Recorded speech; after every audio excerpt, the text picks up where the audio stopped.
Selamat malam, Sobat Atlantis. Malam ini kita di pertemuan ke-9 membahas lanjutan minggu lalu, Laut Natuna Utara Part 3. Jadi kalau minggu lalu dan 2 minggu sebelumnya kita membahas tentang klaim China di laut kita. Nah, kali ini justru kebalikannya. Justru kali ini kita bahwa wilayah kita itu ternyata sampai dengan Amerika. Nah, bagaimana kok bisa begini? Nah, ini kita akan bahas malam ini. Jadi ini kebalikan dari teori yang klaim-klaim negara lain yang bahwa kita dijajah VOC, kemudian Laut Cina kita juga diklaim oleh Laut Natuna kita diklaim oleh China. Tapi malam ini justru kita kebalikan. Nah ini Mas Agung udah join. Halo Mas Agung. Halo, selamat malam. Halo ya. Kedengeran Mas ya. Ya, kedengaran Mas, jelas. malam ini luar biasa. Ada 23 slide. Tapi saya rasa ini nggak mungkin kita bahas dalam 60 menit. Berarti satu slide 2,5 menit. Berarti ini tidak mungkin. Jadi Nggak mungkin, Pak. ngalir aja, ngalir aja. Jadi mungkin sekitar 15-an mungkin. Nah setelah itu nanti kita akan lanjutkan di minggu berikutnya. Jadi kali ini menarik sekali. Kok ya, kelihatannya materi kali ini di luar dugaan teman-teman. Jadi kalau dua sebelumnya kita diklaim, sekarang justru kita mengklaim bahkan sampai ke tempat yang sangat jauh sekali. Nah, bukti-bukti apa kok kita bisa seperti itu? Ini rupanya ada kaitannya juga dengan Atlantis. Dan perlu saya sampaikan juga, Mas. Jadi kali ini kita di flyer kalau kita lihat kita ada Atlantis Research Center.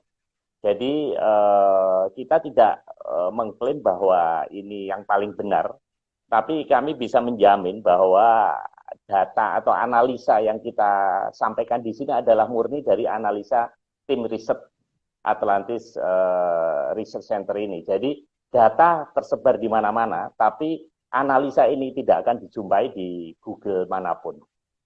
Jadi ini adalah murni dari kajian kami, sehingga ini layak untuk disaksikan. Mari Mas Agung, silahkan dimulai saja Ya, waktu kita 60 oke. menit ke depan. Oke, selamat malam. Jadi memang betul ya bahwa kita menganalisa sendiri. Jadi memang dari data-data yang ada, kita itu selalu mempertanyakan dulu kita pernah mendengar kejayaan tentang negara kita disebut Nuswantara. Dan Nuswantara ternyata seharusnya tidak cuma pulau di antara dua benua dan dua samudera, karena menurut kami itu pasti akan menjadi sesuatu yang lebih besar lagi gitu. Sehingga kita bingung tadi mencari bukti-bukti itu dari mana. Di pelan-pelan kita nyari mulai dari yang paling gampang kita lihat dulu, yaitu di beberapa candi. Nah, di beberapa candi, nggak tahu ya apakah saya yang salah atau bagaimana, tapi kita itu menemukan interpretasi yang sangat-sangat beda dengan interpretasi yang sudah beredar, yang resmi ya maksudnya, yang sudah diinterpretasi oleh para sejarawan dan para ya pakar gitu. Kita melihat banyak perbedaan dengan yang kita lihat langsung ketika kita melihat relief-relief yang ada. Jadi pertama kali kita kan yang curiga karena ada beberapa bentuk candi yang sangat mirip dengan yang di daerah itu Amerika Latin, Candi Cepel dan Candi Sungguh, maka itu yang kita jadikan target pertama. Dan di situ memang kita menemukan beberapa gambar relief yang menunjukkan bahwa nenek moyang kita tidak seperti yang kita duga gitu. Jadi ada banyak-banyak banget. Mungkin nanti gambar-gambarnya nanti akan menyusul tuh yang di Candi Cepel, karena hari ini kita akan fokus dulu di Candi Penataran. Jadi Oke.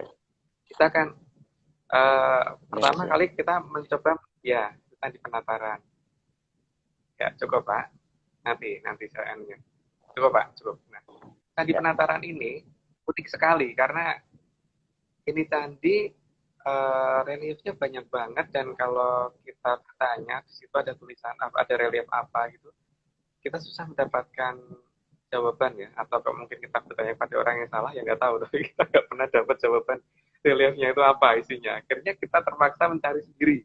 Nah, cara mencarinya kita tentu saja kalau cuma melihat sekilas kan kadang-kadang susah untuk dianalisis. Makanya kita foto relief per relief, kita foto satu-satu, kemudian kita setelah pulang kita ulang lagi, kita perbesar menggunakan infocus supaya gede gambarnya gitu.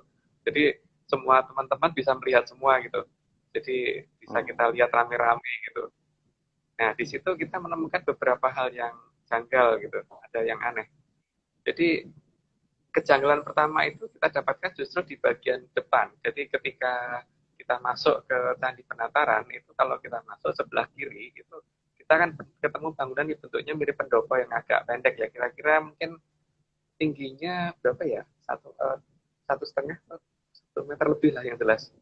Itu di situ kelihatan ada beberapa relief di bawahnya pendopo itu muterin ya, mungkin pendopo. Nah, kalau kita perhatikan dari arah depan, maka kita kalau melihat ke kiri, ya agak ke kiri sedikit, itu kita pertama kali akan menemukan beberapa gambar. Nah, ini salah satu gambarnya, coba gambar berikutnya, Pak. Ini, Mas. Agak mundur, Pak. Agak mundur lagi, kurang ini. Nah, di sini kita mendapatkan, coba gambar-gambar ini, ya di situ kelihatan bahwa ada gambar satu orang yang berpakaian seperti wayang, di belakangnya ada 3 orang, dan di depannya ada orang yang pakaiannya mirip orang yang ada di mana ya, itu mungkin Timur Tengah apa di mana itu, saya kurang ini ya. Cuman yang jadi masalah adalah yang berpakaian wayang itu duduknya santai banget gitu, terus di belakangnya ada 3 orang berdiri. Nah, 3 orang berdiri itu yang tepat di belakang orang yang berpakaian seperti wayang tadi, itu pakaiannya hampir mirip dengan orang Inka, orang Maya, orang Aztec. Mungkin gambarnya bisa diperbesar, Pak, khusus bagian orang Mayanya gitu. Oke. Yang tadi, Mas? Ya, tapi diperbesar di bagian yang orang Mayanya aja. Yang oh maksud bukan itu, Pak. Itu yang orang pertama. Depannya lagi. Ini. Oh, bukan. Yang itu kan berpakaian wayang, belakangnya bukan, yang belakangnya yang pakaian wayang itu, Pak. Oh, ini. Belakangnya yang berpakaian. Ini. Yang ini kelihatannya. Ya, nah itu ya itu. Nah, itu bisa diperhatikan. Nah, kalau kita pernah melihat cara orang Aztec Inca berpakaian, itu sangat mirip sekali itu. Nah, itu kan menunjukkan bahwa nenek moyang kita pernah diikuti atau dikawal oleh orang yang berpakaian seperti itu. Kenapa kita ngomong dia pengawal? Karena moyang kita yang berpakaian seperti wayang itu duduk santai. Kemudian di belakangnya itu adalah orang yang berdiri. Kan nggak mungkin yang pengawalnya orang yang duduk, kemudian yang dikawal berdiri, kan nggak mungkin ya. Berarti secara hierarki seharusnya yang menempati posisi lebih tinggi itu pasti ditaruh di depannya dan sedang pada posisi yang paling santai. Itu kita lihat itu tadi adalah orang seperti orang Inka, orang Maya. Gitu. Terus di belakangnya lagi, itu tadi coba Pak gambar yang di belakangnya orang tadi, itu ada orang yang berpakaian seperti mahkota tinggi gitu, yang mahkota model seperti itu sangat mirip dengan yang ada di Angkor Wat. Gambar-gambar yang di Angkor Wat mirip ya, gitu ya. Nah, itu. Itu perbandingannya di bawahnya lagi, Pak, bawah, lagi, ke bawah lagi, ke bawah. Enggak mau ke bawahnya lagi karena untuk memperbandingannya, bukan atas, ke bawah. Bawahnya lagi masih ada gambar. Nah, itu yang Angkor Wat-nya itu kan seperti itu. Nah, itu kalau kita bandingkan dengan yang kita di Penataran, itu mirip gitu. Nah, itu bisa dilihat sendiri. Dan posisinya juga berdiri gitu, bukan orang yang lagi duduk santai gitu, tidak. Jadi orang yang sedang berdiri. Artinya dia pasti pengawal ini. Gitu. Yeah. Terus yang paling belakang itu mirip orang Cina, kalau kita lihat dari cara berpakaiannya, coba Pak, untuk yang berdiri paling belakang Oh, tadi. oke. Sekarang yang paling Ini ya. belakang, ya, itu sama-sama bawahnya sekalian. Ya, ini Nah, Mas. itu seperti itu kan, pola pakaiannya mirip-mirip yang itu. Nah, Hmm, gini, hmm, ya, mungkin nanti kalau kurang jelas, ini sudah kita tulis dalam oke. ini ya, Candi Cetro Suku Penataran. Jadi bisa di-search di Google, itu sudah pernah kita tulis atas nama Turangga Seta. Sudah pernah kita ini. Itu juga menunjukkan Oke. bahwa orang Cinanya itu berdiri gitu. Artinya apa? Kalau mereka mau ngeklaim, kenapa mereka itu kok duduknya paling belakang, apa berdirinya paling belakang tuh loh. Artinya kan berarti Hmm, secara hierarki dia masih di bawah dari Angkor Wat dan secara hierarki masih di bawah dari orang Maya Inca dan secara hierarki hmm. sangat jauh di bawah dari nenek moyang kita yang berpakaian wayang karena yang pakaiannya wayang kan nenek moyang kita dan ini tidak mirip dengan pakaiannya orang India. Nah itu sangat mirip dengan pakaian nenek moyang kita. Ini maksudnya bangsa-bangsa ini apa, Mas? Ini paling kanan Yahudi, leluhur Nusantara. Nah, terus kemudian ini hierarkinya terus Ini kan Maya, kita tunjukkan. Campa, Jadi gini China ya. Pak, yang dari di Candi Penataran itu gambarnya kita cocokkan dengan literatur yang ada gitu, cara berpakaian orang-orang di luar sana gitu. Nah gitu. Jadi Hmm, dengan kita bandingkan tersebut tujuannya adalah supaya kita tahu dia sebenarnya orang mana sih gitu. Karena kan selama ini kita nggak pernah nggak bahwa ini sebenarnya orang mana gitu. Jadi ya salah satu caranya ya diadakan pembanding. Dan entah itu hmm, mirip apa tidak, itu versi kita, versi kami ya. Kalau ada yang mau mendefinisikan yang lain ya silahkan saja. Semua bebas mendefinisikan gitu. Cuman kita mendefinisikan seperti itu gitu. hmm. Sehingga di sini kalau Cina mengklaim seharusnya orang Cina itu yang duduk di depan, kemudian nenek moyang kita di belakangnya berdiri gitu kan. Hmm. Di sini Ini kan justru kelihatan yang bahwa orang Han, orang Cina yang paling paling belakang, Mas ya. China, paling Campa, belakang Pak. Maya, baru leluhur kita ya. Iya. Hmm. Jadi di sini kan kelihatan banget bahwa luas wilayah yang minimal dikuasai nenek moyang kita, berarti itu sampai benua Amerika. Itu Hmm. yang sudah pasti kelihatan. Itu belum nanti kalau kita ngomong data di Candi Cetro sama Candi Sukur, lebih kelihatan lagi bahwa sampai Timur Tengah bahkan Hmm. sampai Eropa gitu. Mungkin yang sampai Eropa kita jelaskan Hmm. minggu depan mungkin ya.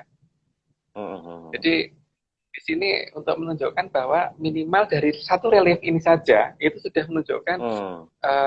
negara kita dulu ekspansif sekali. Jadi kita dulu pernah sampai sebegitu besarnya. Entah itu kenapa, Hmm. tapi yang itu ada data seperti itu. Gitu. Nah, kita Nah ini kemudian di zaman nenek moyang yang mana, Mas? Apa maksudnya Atlantis atau setelahnya atau dekat nenek moyang kita atau zaman Atlantis dulu? yang jelas itu kelihatan setelah Atlantis Pak. Kalau saya hitung dari timelinenya ya, nanti timelinenya akan kelihatan di adanya gajah, ada relief gajah nanti yang akan kelihatan. Hmm. Jadi Atlantis jauh di atas itu sih memang. Dan dia Hmm. kan kemudian menyokong negara ini supaya bisa maju bagaimana gitu kan. Cuman Hmm. dari dulu pada posisi yang masih seperti ini. Jadi apakah sama dengan zaman kita ini bahwa mereka kemudian seperti seolah-olah ada barrier khusus bahwa kita nggak bisa ketemu dengan mereka, nggak bisa melihat mereka gitu. Hmm. Atau dulu sedemikian gampangnya kita dengan mereka ada interaksi gitu. Cuman kalau saya perhatikan sih sepertinya dulu tidak sesulit kita untuk bertemu dengan mereka saat ini. Nggak tahu ini ada masalah apa yang saya tidak ingin membicarakan itu. Tapi yang paling penting kan Hmm. sekarang bagaimana supaya ini semua bisa kembali gitu. Oke, kemudian sekarang gambar berikutnya Pak. Gambar ketiga ya, slide ketiga. Ya, ya. Ini Mas. Nah di sini gambar ini kita ambil dari gambar candi yang paling belakang di Candi Penataran. Jadi ketika kita masuk Candi Penataran itu yang paling belakang, nanti reliefnya ada di sebelah kanan, di dinding sebelah kanan. Nah, di dinding sebelah kanan, berarti kita naik satu lantai, terus kemudian nanti ada di dinding sebelah kanan. Nah, di sini ada Hmm. relief bagaimana nenek moyang kita itu mengadakan ekspansi ke benua Amerika. Pertama, ini adalah proses pemberangkatan. Itu kelihatan dari Hmm. sini. Mungkin kurang jelas ya, mungkin paling jelas kalau datang sendiri ke Candi Penataran. Nanti dilihat, Ya. candi paling belakang, reliefnya ada di sebelah kanan. Gitu ya. Oke. Itu pas proses ketika akan berangkat untuk mengadakan ekspansi ke benua sana, yang sangat jauh-jauh itu, Amerika. Lanjut, Pak. Oke. Lanjut gambar berikutnya. Oh, gambar keempat. Oke. Dan dalam gambar berikutnya ini terjadi suatu perang dahsyat di mana orang yang berpakaian wayang itu bertempur dengan orang yang mirip orang Indian. Nah, sementara kita baru bisa ngomong ini mirip orang Indian ya, dan pada posisi pertempuran ini sudah mulai ada korban, minimal ada yang ketusuk lah, gitu. Nah, posisi yang berpakaian wayang ada di sebelah kiri, dan yang berpakaian seperti orang Indian ada di sebelah kanan. Sehingga di sini menunjukkan bahwa posisi nenek moyang kita menang. Pada gambar ini pada saat ini kelihatan sudah mulai menang, ya jelas gitu ya. Gitu. Dan ini jelas ada di relief sebelah kanan belakang, kanan candi paling belakang ya. Jadi kanan ya. Jadi masuk kanan gitu. Jadi yang naik satu lantai terus di sebelah kanan. Oke, lanjut ini Pak. Senjatanya apa Mas ini Mas? Kalau senjatanya sih yang digambarkan si tombak Pak. Situ. Digambarkan si tombak. Ini relief berikut. Ya, relief berikutnya. Kurang jelas ya relief berikutnya di situ ya. Ini Mas. Ya, di sini nenek moyang kita makin menekan ya. Jadi sebelah kiri dulu Pak, sebelah kiri dari gambar paling kiri. Nah di situ ya, dengan menggunakan panah dan sebagainya nenek moyang kita nyerap kurang mundur Pak. Gambarnya nggak kelihatan, kurang mundur. Oke. Ya, kurang jelas ya. Tapi ya udahlah. Nanti bisa dilihat di itu deh, di Misteri Candi Cetro Suku Penataran itu kita sudah ini kok, sudah pernah tulis. Itu kelihatan nenek moyang kita makin menekan dan pasukan dari pihak yang berpakaian seperti Indian ini makin kalah dan mereka berdatangan lagi, ada yang bawa tameng, ada yang bawa pedang dan sebagainya, bawa pedang dan tameng dan sebagainya gitu. Dan berusaha maju melawan orang-orang yang berpakaian seperti wayang. Gitu. Dan di depan kelihatan ada pertempuran yang cukup besar gitu dan korban sudah banyak itu yang sudah pada berjatuhan ya, bergelimangan gitu udah banyak, jadi jelas makin ketekan mereka di situ. Oke Pak, gambar berikutnya 5, 6 ya. Agak mundur Pak, agak mundur. Nah di sini mereka menambah pasukan dan kelihatan mereka ada yang bawa pedang, bawa tombak, bawa ini dan kepada posisi yang terburu-buru, maka digambarkan berlari. Agak mundur Pak, nggak kelihatan seperti itu. Nah itu kelihatan berlari. Jadi menghadapi orang yang berpakaian wayang di relief sebelumnya tadi. Dan ini relief berurutan ya, berurutan sekali. Nah di sini kelihatan mereka sudah mulai kewalahan dan mereka sampai menggunakan pasukan yang menggunakan kereta dan sebagainya gitu untuk melawan. Jadi tidak cuma orang yang lari doang, ada yang menggunakan kereta segala. Oke, lanjut itu Pak. Yang seperti kayak mahkota lancip itu orang Indian Mas ya, bukan leluhur kita ya? Bukan. Nanti akan kelihatan itu siapa akan kelihatan di bagian akhir Pak. Nah ini ketujuh ini ada gajah ini Mas. Ya. Nah, mereka berusaha melawan dengan menggunakan armada penuh gitu. Bahkan ada yang menggunakan pasukan dan menggunakan gajah. Dan di sini kalau kita perhitungkan inilah yang akan kita jadikan ukuran waktunya ya, gajahnya ini nanti yang akan kita jadikan ukuran waktu. Nah, itu penjelasannya nanti. Nah, di sini bentuk gajah dan sebagainya digambarkan seperti ini, benar-benar gajah.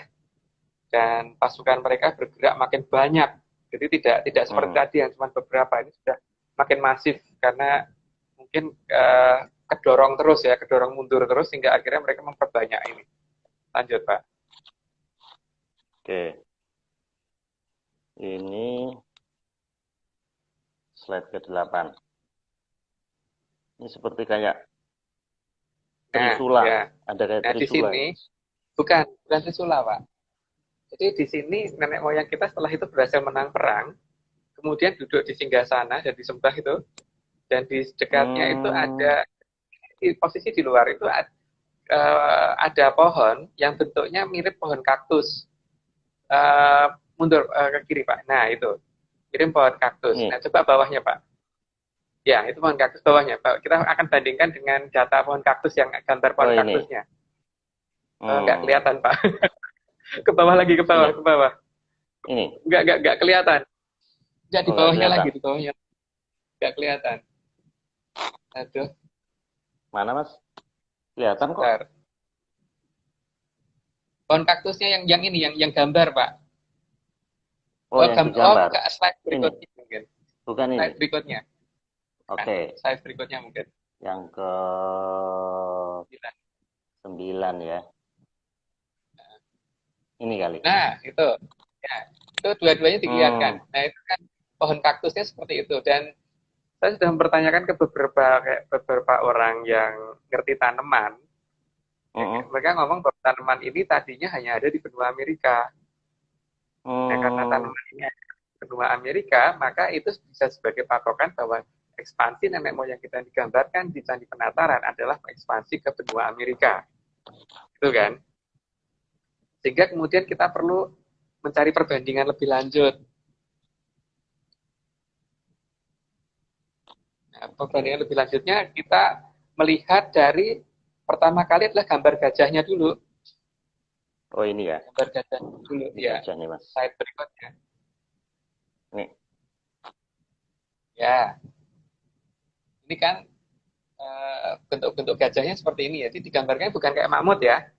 Bukan kayak mamut, tapi gajah beneran gitu ya. Gajah-gajah yang gajah. Karena kalau mamut kan nggak begitu gambarnya. Ini kan beneran gajah yang ada, yang kita kenal saat ini, dan berarti gajah di situ udah ada. Nah, uniknya di Amerika itu katanya gajah sudah punah 6.000 tahun yang lalu atau 6.500 tahun yang lalu gitu, berdasarkan data-data yang kita terima.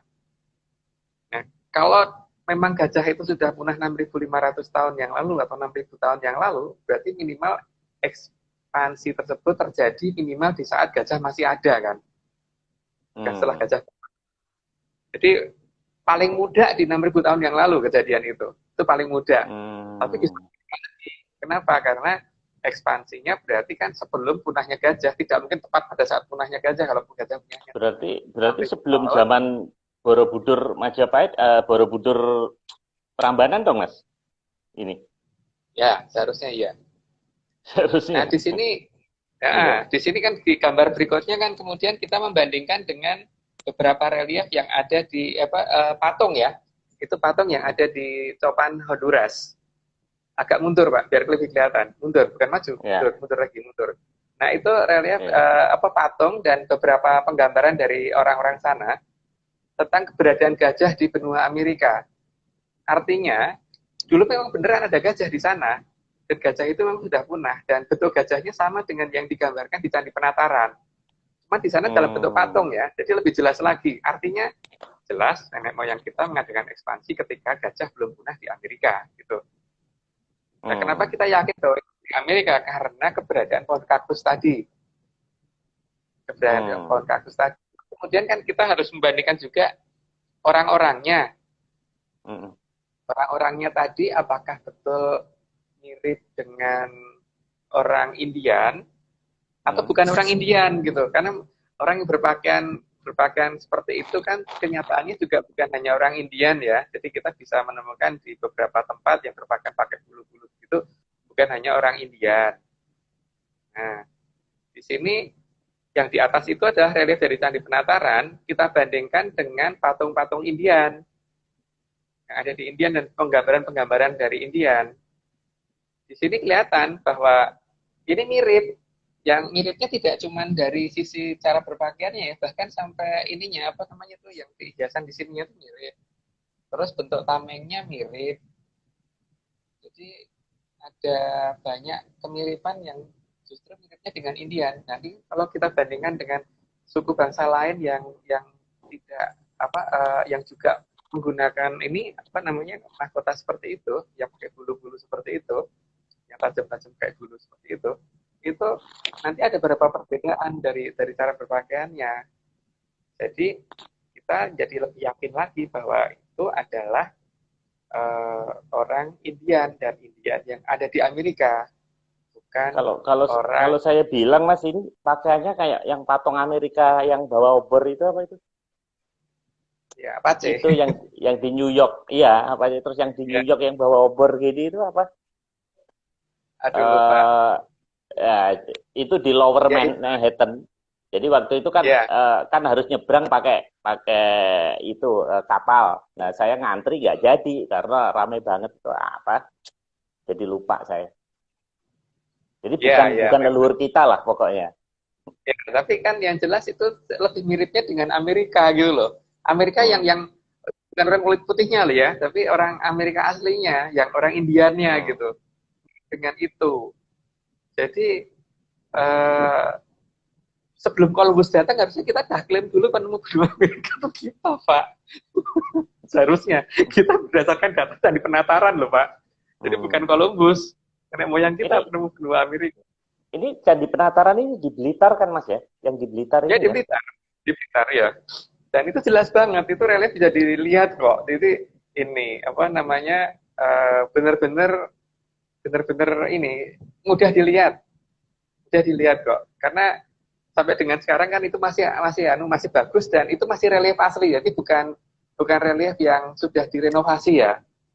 Hmm, Kan ya seperti di Borobudur kan mungkin karena kemakan usia atau apa gitu atau mungkin ya hmm, karena ada yang kerjakan waktu itu sehingga ada hmm, beberapa relief yang rusak. Tapi paling tidak di Candi Penataran ini reliefnya cenderung masih utuh. Sehingga kalau kita hmm, mau ke sana dan mau melihat, itu kelihatan banget. Dan yang paling gampang itu foto dulu deh, difoto satu-satu dulu. Setelah difoto, hmm. terus kemudian nanti di di print jajarin gitu. Nanti kelihatan. Di print yang agak gede aja sekalian ditaruh ke sebelahan gitu. Nanti kan kelihatan bentuk alur ceritanya jelas itu. Iya. Jadi Mas Agung, urut. kalau di kajian-kajian budaya kita itu arti dari relief ini apa? Di Kalau itu buku textbook. Pak, tidak jelas Pak.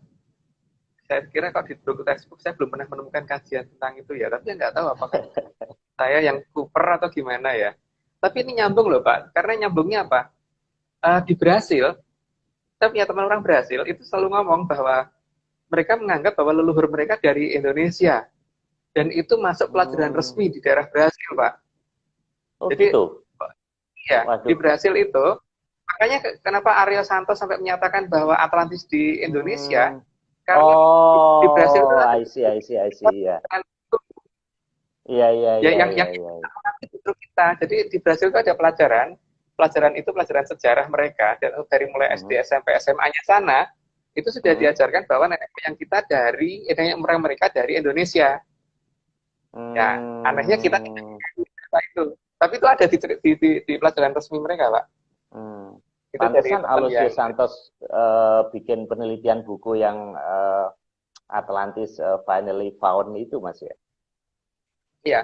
Nah itu bisa kita lihat kok, makanya kenapa kok namanya berhasil. Berhasil ibu kotanya ya Limo. Berhasil. Oh, berarti kita kalau belajar bola ke Eropa tuh salah itu, harusnya ke Brasil, Mas. Dan orangnya juga konturnya mungkin sama ya, agak-agak Iya mirip ya. mirip. Kalau kita belajar ke Mirip-mirip bule nggak dengan kita. cocok nih. Gaya main Nggak bolanya cocok. juga nggak cocok kita. Hmm. Hmm. Dan proses menghilangnya peradaban di sana itu sangat mirip, waktunya hampir bertepatan dengan menghilangnya peradaban di kita, Pak. Hmm. Nah Jadi ini Mas Noko bilang ini di Brasil dan Peru. Dan Peru ibu kotanya iya. Lima, Mas ya. Oh Limo iya, ya. ya, Pero kan Peru. Sego Pero. Oh ya. Oh iya, Ya, itu iya, kan iya. hanya untuk kode waktu itu di sana ya. Dan Hmm. ya emang lucu apa namanya ketika seharusnya ini ditindaklanjutin ya Pak. Ketika ada negara lain menganggap bahwa kita nenek moyangnya, jangan ditolak gitu loh. Jangan kemudian didiamkan saja dan seharusnya kita ngeklaim. Kalau orang Cina itu Pak, mereka nggak ada ceritanya aja ngeklaim gitu loh. Iya, Kenapa ngeklaim kita yang Natuna jelas-jelas ya. negara negara udah ngakuin loh Pak bahwa kita dulu pernah sampai sana, kok kitanya nggak ngakuin gitu. Maksudnya itu kan seharusnya kan dengan data sedikit Itu, mungkin aja itu harusnya kita ngeklaim. itu Ini Mas, data Mas berarti itu jagoan. yang itu yang komentar Stephen Oppenheimer waktu diundang Pak SBY waktu itu. Kan dia nulis Eden in the East. Tapi herannya orang Indonesia sambutannya nggak meriah gitu. Padahal dia profesor Oxford. Dia menulis bahwa Eden itu ada di kita, negara surga itu. Tapi kita nggak meriah gitu. Malah dia yang dapat nama di luar gitu, dari kita gitu. Ya, Jadi makanya aneh memang. lucu Kalau memang. kita, Memang harusnya kan kita pemerintah itu harusnya proaktif dengan hal seperti ini ya bahwa apa namanya ada negara lain nih. Bagaimana kita mau ngeklaim Natuna gitu loh ketika ada negara yang ngakuin kita lebih tua apa pusat dari peradaban terus kemudian kita nggak ngakuin itu mengakui Natuna padahal itu petunjuknya ada petunjuk minimal Pak ya yang bisa kita lihat ya itu satu Candi Penataran itu jelas ya Candi Penataran minimal relief di pendopo depan sama di hingga apa candi yang paling belakang itu satu itu udah dua ya yang kedua nanti gambar-gambar orang-orang seperti itu bisa door. Jadi apa namanya ini perlu dikaji ulang gitu loh hal seperti ini. Terus yang keempat orang Brasilnya sendiri ngakuin kan sudah ada pengakuan dari sana juga gitu loh. Terus yang kelima kenyataannya juga memang kaktus yang digambarkan itu memang ada di benua Amerika gitu kan.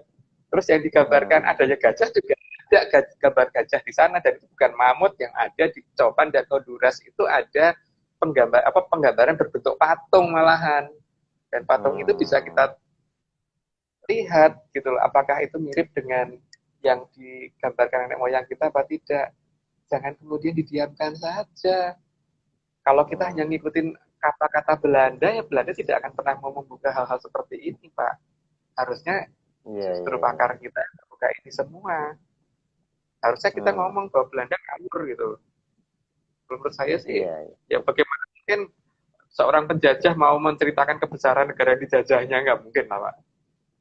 Iya, malah dihilangkan kalau perlu ya. Kalau dihilangkan, apalagi dari namanya Nederland kok kemudian kita nyebutnya Blondo. Gini ya, kalau Candi Penataran ini dibuat tahun berapa Mas? Kalau dibandingkan Prambanan Borobudur, tuaan mana itu? Nah ini masalahnya kalau saya ngomong masalah tahun kan ini jadi masalah ketika kita belum bisa menguji secara radiometri. Karena untuk menguji radiometri berarti kan harus ada bagian yang kita ambil Pak dari sana. Itu kan berarti nanti saya akan berurusan dengan purbakala Pak. Soalnya kalau dari beberapa huruf dan tulisan, kalau kita ngeklaim bisa membaca, nanti jadinya akan jadi punya banyak musuh. Makanya yang paling gampang, ya kalau mau membuktikan ya harus diuji secara ukuran tahunnya yang paling fair itu menggunakan radiometri. Karena itu kan batu bata, jadi jangan bisa diukur. Tanah kan itu. Tuh. Dan di sini ini kan apa namanya seharusnya bisa jadi kita bisa memperbesar penataran lagi gitu loh Pak. Jadi bisa dijadikan destinasi pariwisata yang lebih besar gitu loh. Jadi mengacu pada pernyataan Aryo Santos dan sebagainya, bukti pernyataan Aryo Santos ada salah satunya di Candi Penataran, gitu kan harusnya. Kalau perlu relief yang ininya disub pakai lampu yang paling terang itu, relief yang ini supaya masyarakat tuh bisa melihat. Jangan dibiarin begitu aja. Relief yang menunjukkan bahwa nenek moyang kita pernah sampai di Amerika nih dikhususkan ada lampu ada petunjuk khusus bahwa ini loh di sini gambarnya di sini gini gitu. Tapi sayang Pak sampai dengan hari ini kalau sekarang candi itu buat selfie Mas bukan untuk dianalisa gitu. Hanya buat selfie terus diupload di IG gitu di medsos kan gitu sekarang orang. Coba kita ke Borobudur coba ada nggak kita sebelum study tour mempelajari kan nggak ada. Yang kita pikirkan kan bajunya apa, handphonenya apa, gitu kan. Sebelum kita pergi ke tempat-tempat bersejarah itu memang mungkin juga gurunya juga nggak nyampe, Mas. Jadi ya kalau mau mempelajari sejarah ya harus dibikin suatu tim ahli memang. Gitu. Masalahnya menurut saya banyak bukan hanya masalah tim ahli Pak ya, tapi kemauan dari si tim itu mau apa tidak gitu. Karena kenyataannya kan di negara kita pakar tuh banyak ya. Cuman kenapa ini tidak terbuka, rahasia tadi penataran ini tidak diungkap gitu. Kita harusnya berani kayak Cina gitu loh Pak. Mungkin kapalnya Iya. tenggelam di Natuna terus ngeklaim pernah sampai Natuna gitu. Mungkin tanah kapalnya pernah nabrak karang di Kepulauan Sumatera tenggelam terus kemudian mereka ngeklaim pernah sampai sana gitu, pernah menguasai sana gitu walaupun gak ada buktinya gitu kan. Nah, Harusnya kita kalau berani pakai seperti itu. Mas, kalau pakai logika itu, Mas, karena kita nggak bisa Holland Sprachen, berarti kita nggak pernah dijajah Belanda dong, nggak pernah dijajah Nah, Nederland dong. Wong toh kita nggak bisa bahasa Belanda, masa 300 tahun nggak bisa bahasa Belanda? Nggak ada yang ya, nonik-nonik ya. yang kayak di film-film itu nggak ada. Iya. Jadi gini loh Pak, kalau kita perhatikan Meksiko itu dijajah Spanyol cuma 200 tahun, tapi kenyataannya orang Meksiko fasih berbahasa Spanyol. Hmm, Australia itu dijajah Inggris itu juga tidak sampai hmm, 350 tahun kan Pak. Tapi hmm, kenyataannya di sana bahasa nasionalnya bahasa Inggris. hmm, Nah ini yang mencurigakan kan tadi saya katakan Pak, ini namanya blondo itu. Karena dalam bahasa Jawa itu kita mengenal yang namanya blondo Pak. Blondo itu adalah kalau kita mau bikin minyak kelapa, itu kan biasanya kita marut kelapa, kemudian kita campur air, kemudian kita rebus sampai kemudian hmm, airnya hilang. Kemudian hmm, nanti kita akan ada minyak kelapanya, kan kemudian kita peres, kita saring. Nah, sisa hmm, ampasnya ini kita namakan blondo gitu kan. hmm, hmm, Artinya kan itu bisa ampas toh Pak. Kesini makanya dulu tuh ngapaan gitu loh. Bukan awal-awalnya hmm, pasti bukan penjajah itu. Ketika peradaban kita menghilang, mereka terus hmm, seolah-olah berkuasa gitu. Peradaban asli ini hmm, tiba-tiba pergi, nggak tahu kenapa. Itu masalahnya jangan kita yang bahas. Tapi yang penting hmm. dulu ada yang ditakuti oleh mereka. Makanya mereka tidak berani belum dapat dikatakan menjajah. Karena menjajah ya bahasa kita kan mengikuti bahasa mereka. Iya ya. Memang kalau kita ke Eropa nih Mas ya, ke Italia Selatan ya, ke Napoli ke bawah itu kalau gaya berlibur mereka itu Spanyol juga itu mereka lebih erat ke Amerika Selatan memang. Kalau liburan itu mereka pada ke Amerika Selatan artinya ada hubungan erat ya. Gitu. Kalau kita kan Iya, penjajah dengan yang dijajah kayak udah selesai gitu ya. Nggak iya, ada bahkan kita kalau dijajah Jepang pun juga kok kita nggak bisa sedisiplin Jepang gitu. Jadi kalau iya. kita dijajah Belanda, kenapa kita malah justru kebanjiran gitu? Jadi kayak nggak kebalik-balik gitu. Gimana kok bisa gitu Iya, ya? ya sekarang ini anu dulu ya Pak ya, ini intermezzo dulu, nanti sebelum melanjutkan Iya, lagi. iya, iya. Logika yang mendasar bagi saya itu adalah gini Pak, kalau misalkan kita itu pernah dijajah secara benar-benar oleh mereka, maka mereka seharusnya Hmm, membangun fasilitas industri itu untuk kepentingan mereka toh Pak. Dan hmm, coba kita lihat sekarang masalah pabrik gula Pak. hmm, Pabrik gula itu seharusnya kalau untuk kepentingannya Belanda, maka pabrik gula itu harusnya dibangun di pesisir atau mayoritas harusnya ada dekat Batavia. hmm, Nah, apalagi kalau kalau kita melihat bahwa di daerah Sunda itu kebanyakan masyarakatnya senang minum tawar seperti teh tawar, kopi hmm, tawar dan sebagainya. Itu orang hmm, di Jawa Tengah dan Jawa Timur itu senangnya kalau minum minum manis, hmm, teh manis, kopi manis. Makanya kalau kalau ketemu teman dari Sunda, lo kamu kalau minum kayak kolak gitu, gitu ya kayak kolak gitu. Tapi memang kita lebih memang beda beda selera. Untuk hmm, mereka memang orang-orang Sunda memang senangnya minum tawar. Nah, hmm. dari sini kita bisa melihat Pak, di daerah Jawa Barat itu pabrik gula kan cuma satu di daerah Cirebon. Di Ya, Jawa Tengah, Jawa Timur itu pabrik gula sangat berkabut banyak, di sana banyak banyak banget. sekali. Ya, Ya, bahkan di Madiun aja ada tiga kan. Ada ada empat Rejagong, Mas. Kaligoro, empat ya. Pagotan, Yang ya Pagotan Pagotan. sama Maspati. Maspati ada juga. Pasti ada Yang ya? Saya malah ada yang nggak tahu. arah Ngawi itu ada, kalau nggak Yang salah saya ada. jagung. Saya tuh pernah tinggal di Madiun 10 tahun waktu pas SMP Hmm. itu, ya saya tahu jagung ya, karena memang ya masih SMP, lingkaran berputarnya nggak apa main keluyurannya nggak bisa jauh-jauh gitu karena cuma pakai Hmm. sepeda waktu itu nggak pakai sepeda motor. Ya, yang jadi masalah gini Pak, di Rejagong itu saya pernah kan coba masuk di sana karena kebetulan Hmm. punya teman di sana dan di pabrik gula Rejagong ini saya lihat ada satu mesin giling yang kalau kita Hmm. hitung dengan menggunakan perbandingan massa jenis besi yang ada dan kemudian kita hitung volumenya mesin gilingnya itu bagian yang tidak bisa Hmm. di knockdown itu kira-kira sekitar 200 ton. 200 Artinya ton. apa? Itu Bisa besi di unggul knockdown. gitu ya. Hmm. Ya. Nah, kalau besi 200 ton nggak bisa di knockdown, itu berarti kan seharusnya besi itu dibikin, apa, mesin itu dibikin di sini toh Pak, bukan di Belanda kan. Karena kalau Hmm. 200 ton itu jembatan kita aja saat ini terbaik kan nggak salah, terkuat kalau nggak salah 65 ton tanggung bebannya, kalau nggak salah ya. Anggap aja 100 ton deh Pak, masih masih ambrol kan itu. Hmm. Nah, terus bawanya dari Belanda ke sini gimana itu Pak? Nggak kapalnya di kapal selam mendadak gitu. Kalau dimasukin beban Hmm. 200. Oke, misalkan saya salah hitung, misalkan 100 ton, itu juga masih terlalu berat kan? Karena jembatan Hmm. saat ini rata-rata hanya bisa menanggung beban di bawah 100 ton.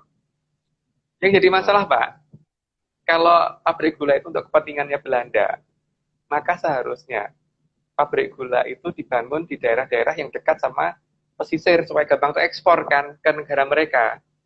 Tapi Hmm. ini kan enggak, Pak. Pabrik gula ini seolah-olah dibangun untuk kepentingan masyarakat kita, Pak. Hmm. Karena Jawa, tengah Jawa Timur senang minum manis, ya di pabrik gulanya banyak.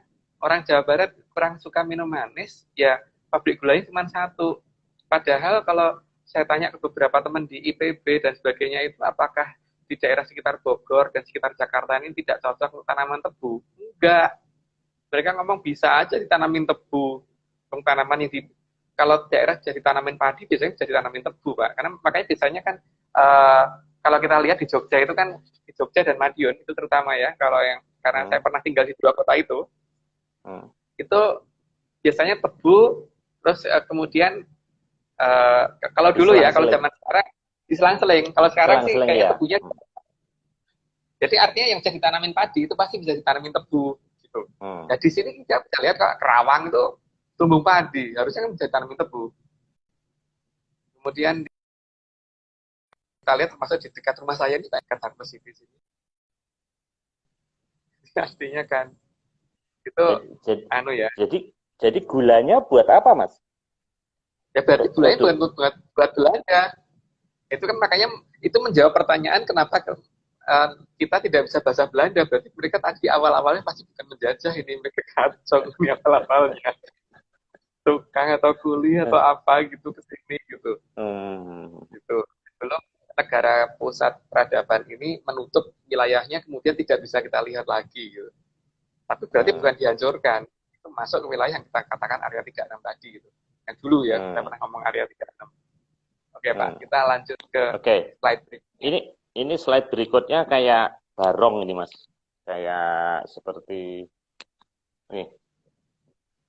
Ya, ini kan sebenarnya nantinya kita akan membandingkan bahwa ini adalah tipe ya dikatakan buto ya, buto yang digambarkan Hmm. di Bali, di Jawa. Hmm. Dan yang paling kiri itu adalah di relief dan di penataran. Tapi yang Ya. dua tengah itu kan di Bali ya, yang kiri, tengah sama kanan itu ada di Bali. Nah, ini akan Hmm. kita bandingkan dengan relief yang kita temukan di daerah Meksiko kalau nggak salah itu. Coba lanjut Hmm. slide berikutnya Pak. Berikutnya ya. Itu ya.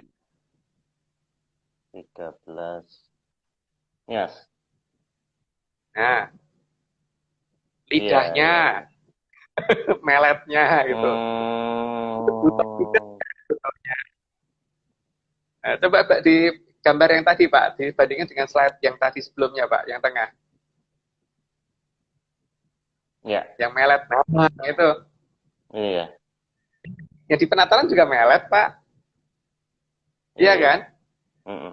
Artinya kan ada kesamaan ciri khas kebudayaan antara di kita dan di sana. Dan ya kita sebenarnya beruntung loh Pak. Minimal seorang Profesor Aryo Santos saja menyatakan bahwa mereka berasal dari kita kok. Dan itu masuk di pelajaran kurikulum mereka di Brasil masuk. Mereka tuh menghormati kita banget. Kita aja yang tidak mau mengakui itu. Harusnya kita agresif seperti Cina itu. Ya. Harusnya kita klaim aja dulu ya. Iya. Jadi bukan kita biarkan. Malah kita seolah-olah kita berasal dari India, dari Yunan dan sebagainya, itu kan konyol, Pak. Menurut saya itu konyol karena bahkan di beberapa cerita di India itu juga kalau kita lihat candi-candi di India itu tidak sebesar candi-candi di sini. Kalau minimal dari besarnya aja Pak ya, berarti saat ini itu pusat peradaban kan seolah-olah ada di Amerika. Maka bangunan di Amerika lebih besar daripada bangunan di Indonesia gitu kan. Walaupun mungkin di sana ada misalkan ada di sini misalkan ada klaster Washington itu di daerah legenda wisata, ada klaster Washington di sini. Tapi Washingtonnya sana lebih besar daripada klaster Washingtonnya di legenda wisata kan Pak. Itu kan suatu fakta ya bahwa titik pusat itu pasti bangunannya lebih besar daripada daerah pinggiran gitu. Dan itu memang ada sedikit perbedaan seharusnya karena kalau di Jawa itu kan titik ini yang dikatakan dewa yang ngomong manusia itu yang dipercaya kan Sang Hyang Bathara Ismaya. Kalau di sana kan Siwa. Tapi kalau dari urutan Serat Mandala Giri, saya tidak ngomong agama ya, ini saya hanya ngomong Serat Mandala Giri itu kan Sang Hyang Wening waktu itu menciptakan telur, kemudian diremet, dipecah, itu kulitnya, cangkangnya itu berubah menjadi Bathara Antiga, terus kemudian putih telurnya jadi Bathara Ismaya, terus kuning telurnya berubah menjadi Bathara Manikmaya, dan Bathara Manikmaya ini yang nantinya jadi Bathara Buru atau Siwa, makanya disebut Siwa atau Pak Le itu, atau si Om. Kalau kita ngomongnya kan adiknya bapak itu kan Om atau Pak Le ya, makanya kan di sana kan, kalau di sini kan Bang Wilahing misalkan Om. Gitu sebutannya.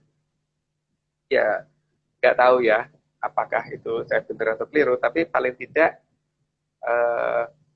di sini itu pada posisi yang ngomong Bathara Ismaya, bukan Siwa seharusnya yang di Jawa ya, di dalam cerita di Jawa, di sekitar pedalangan dan sebagainya gitu.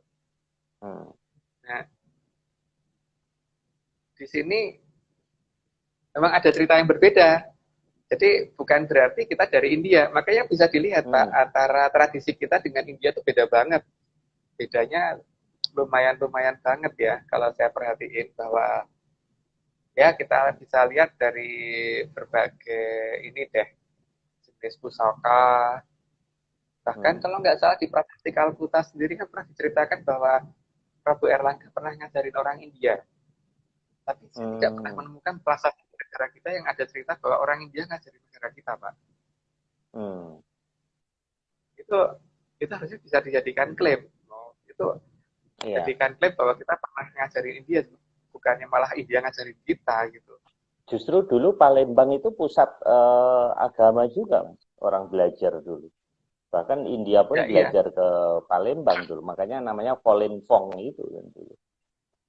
Seharusnya kan itu semua harusnya dipakai untuk klaim. Nah, jadi kan kita kan bisa ngomong lah kok cuma Natuna. Iya, Natuna. Bahkan sampai benua lain masuk. Mas, minggu lalu ada berita bahwa batik kita diklaim oleh Cina malahan. Ada di kantor berita atau di media Cina, tetapi terus diklarifikasi sih. Gitu. Nah, kalau sana itu kan kalau bisa apa-apa diklaim toh Pak. Bahkan kalau perlu Pak MG sendiri diklaim orang Cina loh.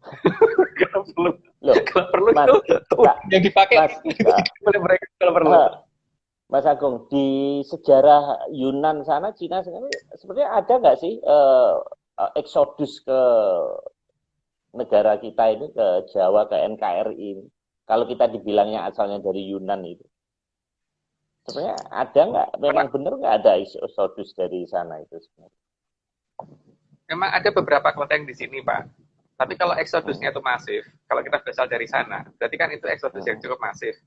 Itu berarti hmm, seharusnya yang namanya bangunan-bangunan seperti bangunan Cina, itu seharusnya hmm, ada per berapa meter sekali gitu kan. hmm, Ini kan sekarang kita lihat misalkan di Madiun cuma ada satu kelenteng, di hmm, Cirebon cuma ada berapa gitu.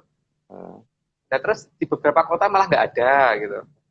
hmm, Kalau kalau memang benar-benar masif, berarti kan hmm, minimal minimal banget ya Pak. Tempat ibadah itu kan harusnya di tempat-tempat yang gampang dijangkau. Misalkan di hmm, Semarang itu ada Gedong Batu gitu. hmm, Dan sekarang kalau misalkan orangnya ada di daerah Ambarawa gitu, hmm, mereka harus ke Gedong Batu Semarang gitu karena di dekat Ambarawa kan kayaknya kelenteng juga sulit dicari Pak. hmm, Ya ada banyak tempat lah yang akhirnya tuh tidak match dengan cerita itu gitu. hmm. Jadi Ya. kalau memang memang iya ya berarti ya seperti misalkan anu ya apa misalkan mereka ini ya paling tidak itu per sejelek-jeleknya tiap 10 kilometer deh Pak harusnya ada lah 10 kilometer kan jalan kaki itu masih masih logis lah kita atau ya 20 kilo deh nggak apa-apa kita masih bisa naik kuda gitu misalkan atau bisa masih bisa naik sepeda gitu ini kan Hmm, enggak jaraknya ya. sangat berjauhan banget itu ini ya terus uh, keberadaan huruf Palawa itu kenyataannya juga malah sampai sana bukan bahasa sana yang sampai sini. Yang sampai sini itu hanya ada di beberapa tempat-tempat khusus aja gitu, tapi tidak meluas. Tapi huruf Palawa itu bahkan sampai Kamboja itu meluas Pak, sampai Ya, Thailand, ya. sampai ke India dan sebagainya. Nah, kenapa kalau saya yakin bahwa India itu bahasanya dari sini? Gitu. Karena di sana itu ada beberapa kata-kata yang saya anggap seperti bahasa pinggiran gitu loh, bahasa bahasa pinggiran. Hmm, Orang di pinggiran kan biasanya tingkat eh, tata keramanya itu lebih lebih lebih kasar daripada orang yang di tengah, yang di pusat. Biasanya lebih lebih hmm, halus-halus yang di pusat bicara. hmm. Mas, Saya pernah kembali lagi tadi Mas, yang Amerika tadi, karena waktunya tinggal 10 menit lagi. Mas, oh ya, kalau kalau nenek moyang kita ekspansi sampai benua Amerika, itu kira-kira kendaraannya apa ya waktu itu? Apa naik perahu atau apa? Ada atau mungkin masih lautnya masih nyatu? Ada informasi nggak di Candi Penataran itu? di Candi Penataran tidak, Pak. Tapi di Candi Prambanan minimal ada beberapa kapal yang digambarkan di sana. Hmm. Atau kalau lebih mau ekstrem lagi sih, saya lihat ada piring terbang, Pak, di Candi, di Oh, ada Candi UFO. Borobudur. Ada Hmm. gambarnya di Borobudur. Ada beberapa jenis malahan yang bisa digambarkan, bisa kita lihat di sana gitu. Jadi Hmm. ada bentuk-bentuk bangunan yang juga tidak mirip dengan bangunan kerajaan yang kita sudah kita lihat saat ini gitu. Lebih Hmm. mirip bangunan-bangunan apa itu namanya uh, kayak di Yunani itu namanya apa? Bangunan di Yunani itu pilarnya gede-gede itu Pak. Itu ada di Borobudur Oh, itu relief di apa? Borobudur. Akropolis atau Iya, iya, uh, iya, Akropolis. ya. Hmm. Hmm. Ya, itu ada di sana emang ada di Hmm. Borobudur ada. Jadi apakah yang dinaikin itu kita tidak tahu dengan jelas, tapi Hmm. penggambaran tentang adanya orang yang bisa terbang itu di Borobudur Hmm. ada gambarnya Pak. Orang-orang yang pada Hmm. terbang menggunakan bentuknya malah dapat dikatakan mirip-mirip apa ya? Ada yang mirip UFO, ada yang Hmm. mirip kayak dan pernah Hmm. dari terbang dan sebagainya ada di Iya, sana. iya. Mas, Jadi saatnya kalau makanya ya di mana Pak? candi-candi kita kan ada seperti teknologi canggih seperti itu.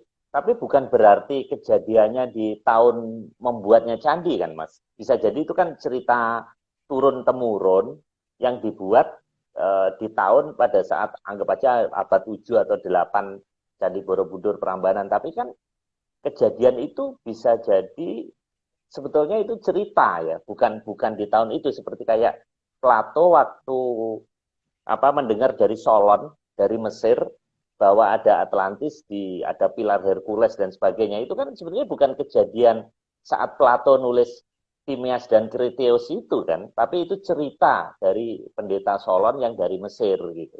Jadi maksud saya keberadaan relief di Candi Penataran, Borobudur dan sebagainya itu bisa jadi itu kejadian yang tidak di tahun membuatnya candi gitu Mas. Betul nggak? Iya, ya pasti sebelumnya Pak. Kejadian itu pasti sebelumnya. Karena kalau kejadian setelahnya kan itu namanya ramalan ya. Dan namanya relief Hmm. itu kan menceritakan sesuatu yang sudah terjadi. Hmm. Jadi, itu artinya memang betul-betul sudah ada cerita di sana yang kemudian digambarkan cerita itu supaya tidak dilupakan. Hmm. Cuman seperti itu cara menceritakannya. Jadi cara menulisnya berbeda dengan kita karena mungkin juga dalam bentuk tulisan mungkin juga sudah ada, cuman masalahnya kan lebih gampang kemakan usia. Tapi kan dalam bentuk batu yang direliefkan seperti itu kan termakan usianya itu lebih lama daripada kalau bentuk kertas atau bentuk-bentuk yang lain gitu. Ya kalau misalkan lebih jeli melihat akan banyak hal yang aneh kalau di Candi Borobudur sebenarnya. Cuman mungkin dilihat sendiri deh. Kalau saya cerita kurang seru Pak. Iya, Monggo iya. didatengin sendiri. Jadi Iya. kalau bisa datang ke Candi Borobudur jangan pakai guide. Jadi bawa kamera aja, fotoin aja semua relief. Nanti pasti nemu yang Oh. aneh-aneh itu pasti nemu. Ada kayak bentuk tower Tesla dan sebagainya akan ketemu. Dan Hmm. ada bentuk orang Eropa yang datang sampai nyembah dan sebagainya ada di sana. Tadi Borobudur. Hmm. Jadi Iya, iya, iya. cuman benua Amerika itu jelas Hmm. sekali gambaran orang-orang berpakaian seperti itu sangat banyak gitu di Candi Borobudur. Jadi makanya ya saya sebenarnya juga Borobudur masih atau Penataran, Mas? Di Borobudur Borobudur. juga ada. Juga ada. Ada. Makanya itu kalau kalau kita mau mengklaim itu sebenarnya bukti itu sudah sangat banyak ditambah pengakuan negara yang bersangkutan. Hmm. Kalau kalau ngeklaim saja nggak seru Pak. Kalau apa ini sudah ada pengakuan dari negara bersangkutan bahwa nenek moyang mereka adalah negara kita. Itu Hmm. ada dalam pelajaran resmi di sana. Iya, Jadi iya, iya, iya. ya kita kita tergantung kita saat ini sebenarnya bagaimana Hmm. gitu. Bahkan ada cerita tentang ya cerita rakyat di kita tentang kayak Lutung Kasarung dan sebagainya itu relief di Hmm. sana juga ada. Lucu nanti Hmm. mungkin kita ungkap di pas pertemuan berikutnya karena ini waktunya kan Hmm. sudah Hmm. lumayan mepet. Ini Ya, kurang berapa menit ini Pak? kurang 3 menit, Mas. Oh masih Dikit lama lagi. ya. Ya, Ya. Oke, kalau gitu mungkin bisa satu slide lagi nggak ya? ini Sudah masalah pulau. kayak pulau ini, Mas. Ya. Kayak laut ya. Di slide nomor 15 ini. Ini ya. Ya, itu kalau diperbesar itu ada daerah namanya itu di daerah Filipina itu ada pulau dan salah satu daerahnya bernama Palawan. Palawan. Hmm. Nah, jelas kan. Hmm. Palawan. Kan Ya. hampir mengatakan Palawa ya. Apalagi orang sana Tagalog itu kan mendekati bahasa kita, bahasa Sanskerta nenek moyang kita ya. Sanskerta itu Hmm. banyak. Masalahnya eh, dengan India kita agak beda. Hmm. Misalkan ya, kalau Prabu Romo diikuti Anoman gitu. Kalau Hmm. bahasa Indianya itu Romo Jayabolo Anoman. Tapi kalau Hmm. Sanskerta kita Sang Maha Prabu Sri Bathara Rama kairing dening Panara Seta Anoman. Lebih halus mana? Hmm. Kita. Artinya peradabannya Nah, tinggi mana, Pak? kita lebih halus dong. Iya Nah, dong. ini Mas, Iya dong. ini menarik Mas. Ini nanti ini mungkin di sesi tertentu, sesi berikutnya nanti ada pembahasan karena ini wayang dan sebagainya. Karena ini ada pernah ada pertanyaan kalau kita ini Pandawa sementara India itu Kurawa. Karena kalau dilihat dari cara bertutur kata dan eh, tinggi posturnya segala. Jadi sepertinya apa namanya India itu memang Kurawa, sementara kita orang NKRI ini lebih halus ya. Tadi kan bilang halus, makanya saya jadi ingat. Jadi ini kita jadi keturunan Pandawa. Tapi Gini, Pak, jangan dalam dijawab, Mas. Halo, Mas. Ini oke. sudah tinggal 20 detik lagi, jadi tidak perlu tuntas Oh ya malam sudah ini. lanjut. Ya, Pak. Ini 15 slide. Jadi saya closing aja. Jadi topiknya sebenarnya ini awalnya dari Laut Natuna Utara, tapi di dua sebelumnya. Nah, sekarang kita ke